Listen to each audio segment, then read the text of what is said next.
Mike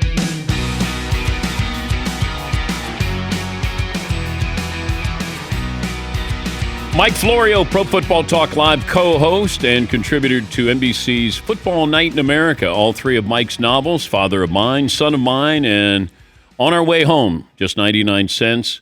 Ebooks on Amazon. Mike, we stumbled upon something thanks to one of our callers, deathbed confessionals in sports. If I said NFL deathbed confessional, who do you want to hear from to solve a mystery? Wow. Boy, I had never really thought about that. For years, it was the whole, did Frenchie Fuqua touch the ball before it caromed into the hands of Franco Harris for the Immaculate Reception? But that was 50 years ago. Nobody cares about that anymore. I need to think that through a bit more. There's got to be something Brady and Belichick related that we'd love to know the answer to, and we may never know the answer to. Malcolm Butler? Possibly. There's a good one. What happened with Malcolm Butler? They'd have another ring if they had just used Malcolm Butler at all in Super Bowl 52 in Minnesota when they lost to the Eagles. That's a good one. What do you think happened? Something happened that pissed off Bill Belichick to the point that he made a personal decision, not a best interest of the team decision, and he wanted to send a message. He wanted to show Malcolm Butler who's boss, and ended up doing something that he believed would not cost the team the game, but that many believe cost the team the game. All right, let's look at what's happened so far since the Super Bowl. Biggest surprise so far is what or who? Well, based upon the way Travis Kelce was talking right after the Super Bowl, if you're that far down the road of retirement, and his comments on the New Heights podcast just a few days after the Super Bowl, man, Dan, it sounded like he was done. Yeah. It sounded like he was walking and he was just coming to terms with it. And in a few weeks, we'd find out that he was moving on. The fact that he so quickly decided to come back really surprised me. And I've seen some suggestion that he was ill for the Super Bowl. Of course, illnesses don't always get disclosed on the injury report, so we didn't know he was sick. But if that explains why it kind of looked at times like he was just going through the motions out there, maybe that helps justify and explain why he feels so determined to come back and go out on a higher note. Hard to get back to the Super Bowl, but with the Chiefs, they get to the AFC Championship game every year, so he may have a chance to walk off into the sunset with yet another ring. Yeah, you get players who chase their tail because you don't want to go out that way, but there's only one team that wins the Super Bowl. Is he okay with going out by playing a really good game in a loss? That's what I would be curious about. Yeah, and I think you're right. And it's going to be hard for the Chiefs this year. They've got a lot of work to do. The gap between them and the Eagles was made abundantly clear at the Super Bowl. So I think it's a combination of love of the sport. And look, Dan, you got the rest of your life to do whatever you're going to do next. And we know he's going to do great things. Once you stop playing, it's done, it's gone, and it's never coming back unless you're Brett Favre. But even then, at some point it ends and it's done and it's never coming back. So I can understand why he wants to keep doing the thing he loves if he feels like he can keep doing it. Because for the rest of his life, once he retires, he won't be doing it. Biggest story out of the Combine was what? Well, yeah, you mean the Thrilla in Vanilla Latte? That? Wasn't that weird? When that all happened, like I was both dismayed by and proud of the fact that I actually did reporting to find out what happened, why it happened, who said what to whom. Okay, give us the background on it. Well, it was the whole Jordan Schultz of Fox, Ian Rappaport of NFL Media. They had an encounter at a Starbucks in Indy, which makes it a great coincidence because Jordan Schultz's dad was the CEO of Starbucks as it became a worldwide brand. And one guy got in the other guy's face. Some words were exchanged, words we can't say on an FCC-regulated broadcast. And NFL security was alerted. NFL security investigated. And the thing about the Combine is every year it's lather, rinse, repeat, the same stuff. This guy can't work out. This guy's not working out. And then every 4 or 5 years, there's one that pops. And this is the one that popped because my wife said to me, well, number one, why do you care? And number two, why does anyone else care? It's like they just do. Things like this that are so different from the usual NFL news grind and are fascinating and bizarre and kooky. Everybody goes nuts for that. Have you been confronted by another member of the media or a player or GM or coach? Oh, I've been confronted verbally by several, not people in the media per se. Usually it's by text, usually coaches, players, etc. It's by text. But I've had an awkward encounter or two in the 20 years I've been doing this. And well, I'll leave it at that. I've Oh, had one or come two. on. It's old news. You don't care. It's been like 9 years ago. Dirk Cutter, remember Dirk Cutter, the former Buccaneers coach, at the league meetings, and I think it was in Florida that year. I had asked him a question when I interviewed him when he got the job 2 months earlier, and I never heard boo after the fact that he was upset. So me, like an idiot, I go bounding over to him like a sheepdog. Hey, Dirk, how are you? And I got the verbal uppercut about the BS question, although he didn't say BS, that I asked him, and he'll never do another interview with me. And he went on and on. Usually, I've learned that if you just take it, it peters out, and then you find a way to flip it into something positive. That's the one guy who I let him chew on me. And then when it was done, I thought maybe I can flip it. No, it didn't flip, and it was never flipped. And that's my Dirk Cutter story. He's Mike Florio, Pro Football Talk Live co-host, and you can see that program on Peacock preceding ours. The wide receiver market here, free agency-wise, you got DK Metcalf, you got, Debo going to the Commanders, you got Devontae Adams going to be out there. You got a few of these players. Why all of a sudden this flood of the market?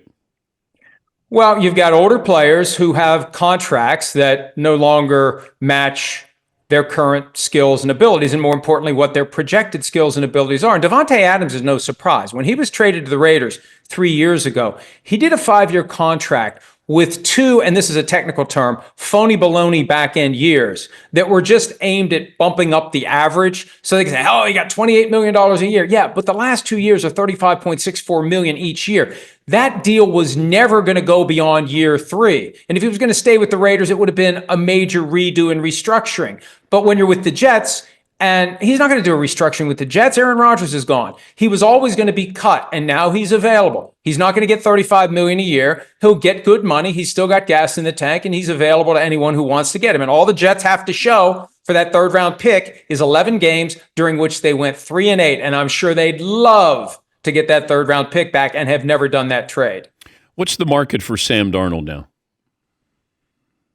Nobody really knows, because the big question is, can what Sam Darnold did last year with Kevin O'Connell drawing up the plays, with Justin Jefferson, Jordan Addison, and TJ Hawkinson catching the passes, can that be duplicated somewhere else? Or does he revert to the seeing ghosts Sam Darnold from early in his career, that Monday night game when he was with the Jets against the Patriots? So if you make a major financial investment in Darnold and you can't replicate what happened in Minnesota, you made a mistake. I mean, Darnold, and I think a lot of it had to do with how it ended. That Week 18 game that everybody saw, he got the yips at the worst possible time, biggest game of his life. And then the Vikings didn't show up across the board in the playoff game. That's the caveat now. And I think that's why the Vikings are still kind of lurking here as they figure out, do we go with Darnold where we know what the floor is? Maybe the ceiling isn't as high as we'd like.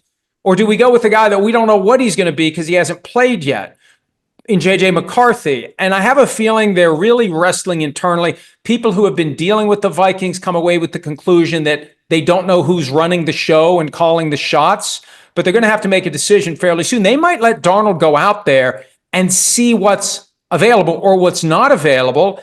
And then maybe whatever they have budgeted is kind of a lowball number. Maybe that's what he takes.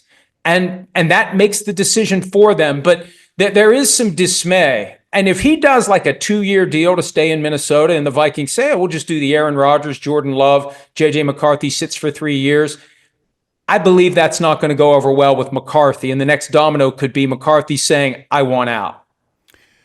Let me give you this scenario. Let's say you're the Giants and you have the third pick. You could maybe sign Sam Darnold and then take Travis Hunter. Or you could go up and get Cam Ward. Now, I got Malik Neighbors, I'd have Travis Hunter, and I have Sam Darnold. We're already a whole lot better than we were last year. And I don't have to get rid of draft capital.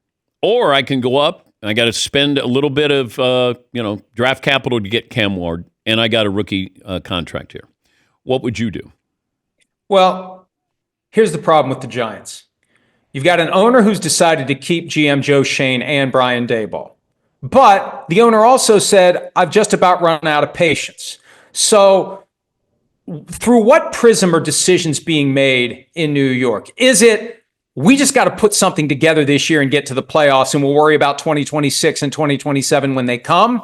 Or is it, we're trying to lay the foundation for a long-term contender? And this is what happens with dysfunctional teams. And I got to give the Giants credit. They've somehow won a couple of Super Bowls this century.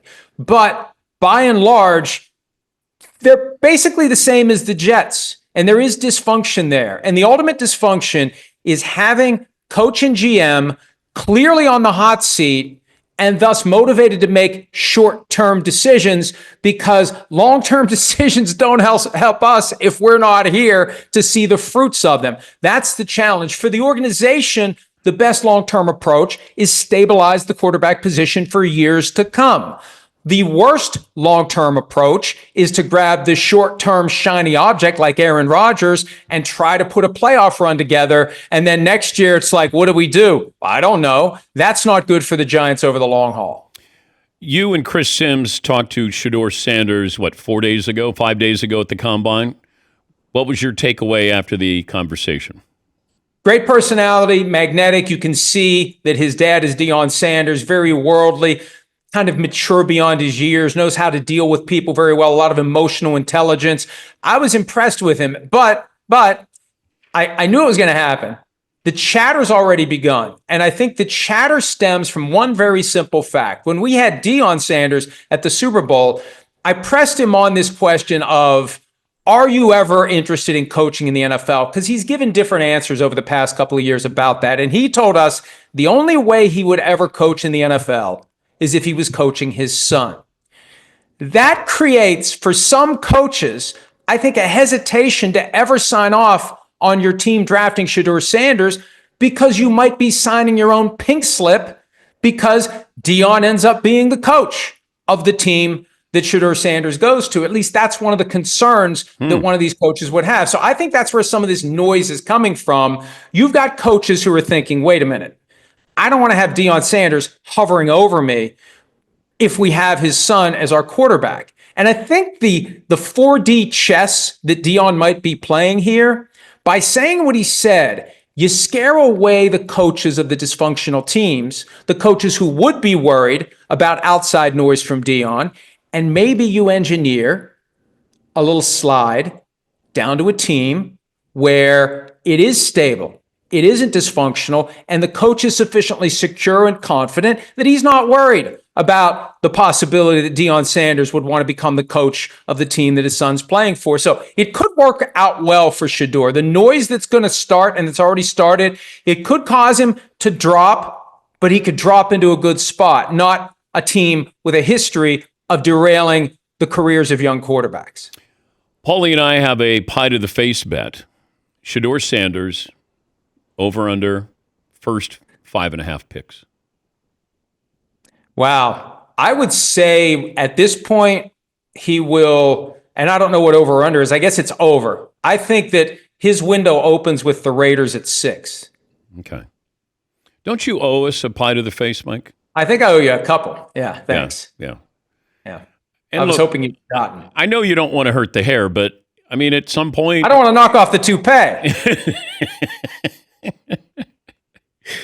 Your hair looks great. Thank you. Just like Tom Brady's. Thank you. Yeah. Mine's real. I don't know about his. Mine's real. My wife says from time to time, you should just shave your head so everyone can see it's not a toupee. I am afraid of two things. Number one, it might not grow back. And number two, Dan, I am afraid that my head is misshapen, and I don't want to find out, along with the rest of the world, that it is. Not everybody looks like Michael Jordan with their head shaved. That's true. Yeah. That's true. Remember, Scottie Pippen, I think, had his head shaved one time, and I was like, nope. Are you going to be at the draft in Green Bay? Yeah, I've been to the draft since the last time it was in New York. It's so much easier to work it from home because the only people at the draft are the people who run the cards to the to the podium. Now the players are there, but it had gotten harder and harder to get good access to them for interviews and stuff ahead of time. And we'll just do Zoom interviews with them. And I do it all from here. I go down to the barn and we do videos after every pick, and it's much more effective here. Great to talk to you. Once again, all three of Mike's novels, Father of Mine, Son of Mine, and On Our Way Home, just 99-cent ebooks on Amazon. Thank you, Michael. Thanks, Dan. See you. Mike Florio, ProFootballTalk.com. You can see that show with Chris Sims prior to ours on Peacock every morning.